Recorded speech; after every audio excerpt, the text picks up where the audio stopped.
Extraordinariamente, los aztecas diseñaron y construyeron por sí solos algo que pocos imperios dominaron: el acueducto. El acueducto tenía dos canales de 1,2 metros de alto por 90 centímetros de ancho. Mientras uno era limpiado y mantenido, se usaba el otro, y así nunca se interrumpía el suministro. El acueducto de canales paralelos recorría 5 kilómetros desde tierra firme hasta el centro de la ciudad-isla. Ya en la ciudad, el agua se vertía en fuentes públicas y tanques y se distribuía en enormes jarrones de arcilla o se llevaba en canoas. Comparados con los europeos, los aztecas eran gente muy limpia. Sabemos que el emperador azteca se bañaba 2 veces al día. Así que, en cuanto a higiene se refiere, el pueblo azteca era mucho más avanzado que el europeo. Mientras los nobles aztecas se daban lujosos baños, en la Europa de la época, la peste causada por malas condiciones sanitarias mataba a millones. El baño del rey Nezahualcóyotl era uno de los más exclusivos de América. Lo irrigaba un sistema sofisticado que también surtía de agua limpia al área externa de su palacio. Detrás está el cerro de Texcocinco. Allí, Nezahualcóyotl construyó un fantástico palacio y alrededor hizo virtualmente un jardín botánico con las flores exóticas de Mesoamérica. Hacía traer agua desde la Sierra Nevada por todo este lugar hasta su palacio, solo para regar sus plantas. Para hacer un acueducto allí, Nezahualcóyotl tuvo que inundar un enorme cañón entre el cerro de Texcocinco y el cerro contiguo. Cuando el agua llegaba al primer cerro, era recolectada en estanques pequeños para controlar la velocidad del flujo antes de que éste llegara al acueducto. Luego de cruzar el acueducto, el agua recorría un circuito alrededor del cerro de Texcocinco y caía por cascadas talladas en la roca para regar los jardines. Al final caía en una piscina casi perfectamente circular llamada el Baño del Rey. Y desde aquí podía ver sus dominios en Texcoco y mirar los jardines botánicos que regaba con sus fantásticos acueductos. Es sin duda un baño digno de un rey. A mediados del siglo XV, cuando el imperio emergía, llegó el momento de que los aztecas escogieran un señor soberano. Se le llamó Moctezuma, y sería el primero de 2 emperadores con este ahora famoso nombre. La primera orden de Moctezuma en el poder fue extender las fronteras del imperio. Los aztecas tomaron ciudades-estado al sur hacia el valle de Oaxaca, al oeste hacia el Pacífico y al este en el Golfo de México. En 1449, el imperio tenía una población cercana a los 15 millones de habitantes. En tan solo 100 años, los aztecas habían logrado lo imposible: cambiar el orden político y social en Mesoamérica. Pero mientras los aztecas tenían el dominio militar, su ciudad-isla era vulnerable a un enemigo distinto. Al igual que Nueva Orleans, Tenochtitlán luchaba constantemente contra el agua, y uno de los primeros proyectos de Moctezuma fue el de protegerla de las inundaciones.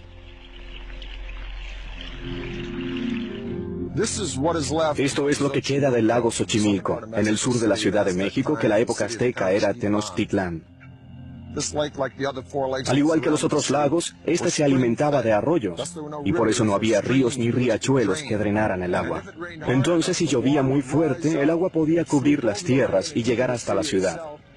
Y eso fue lo que pasó a mediados del siglo XV, cuando una inundación catastrófica arrasó Tenochtitlán.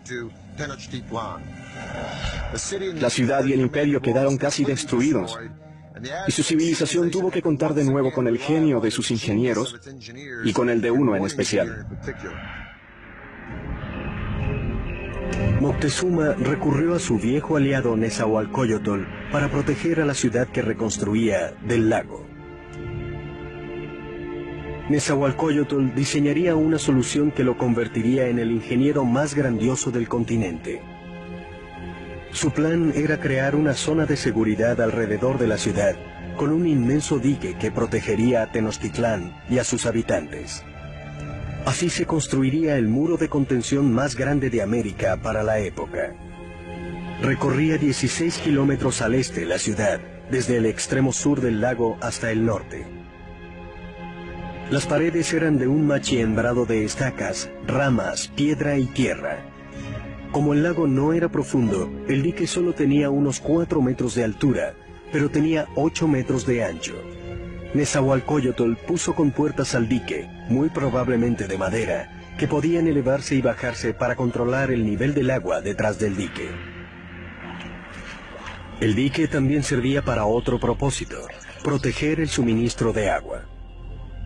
Era importante construir algún mecanismo para evitar que el agua salada se mezclara con el agua dulce de la parte occidental del lago. Un ejército marcha con el estómago, eso dijo Napoleón. Y tener un vasto suministro de alimentos para los civiles es vital para el desarrollo de cualquier civilización. Pero los aztecas perfeccionaron un método único, no solo para proveer de vastos suministros a los civiles, sino también para alimentar la expansión militar de su imperio. A este revolucionario método lo llamaron chinampas. Fue un sistema que literalmente les permitió crear nuevas tierras donde cultivar y vivir.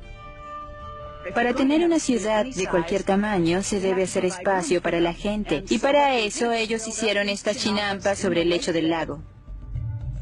Una chinampa es básicamente una isla artificial hecha sobre el lago.